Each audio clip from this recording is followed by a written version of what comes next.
સમાચાર રાજકોટથી મળી રહ્યા છે। રાજકોટના જસદણમાં સગીરાના અપહરણના મામલે સમાચાર મળી રહ્યા છે, તેની પર નજર કરીશું। જસદણના ગોખલાણા ગામે સગીરાના અપહરણના મામલે સમાચાર। 17 વર્ષની સગીરાનું અપહરણ કરનાર આરોપી સકંજામાં આવ્યો છે।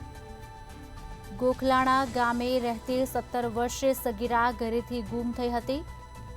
સગીરાના પિતાએ જસદણ પોલીસમાં ફરિયાદ પણ કરી હતી, ત્યારે પોલીસે અપહરણનો ગુનો નોંધી શોધખોળ શરૂ કરી હતી।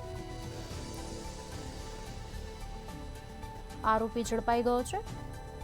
અપહરણ કરનાર આરોપીની પોલીસે ધરપકડ કરી છે। લગ્નની લાલચ આપી બદનામ કરવાના ઈરાદે અપહરણ કર્યું હતું। આરોપીને સકંજામાં લઈ વધુ તપાસ પોલીસે શરૂ કરી છે। સગીરાના પિતાએ જસદણ પોલીસમાં ફરિયાદ પણ કરી હતી, ત્યારે પોલીસે અપહરણનો ગુનો નોંધી શોધખોળ શરૂ કરી હતી।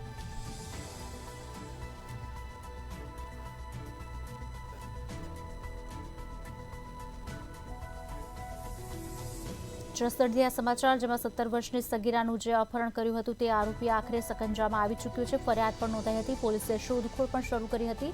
17 વર્ષીય સગીરા ઘરેથી ગુમ થઈ હતી, તેની ફરિયાદ પણ નોંધાઈ હતી। પિતાએ પોલીસમાં ફરિયાદ કરી હતી। જસદણ પોલીસ કામે લાગી હતી, આગળની કાર્યવાહી શરૂ કરી હતી।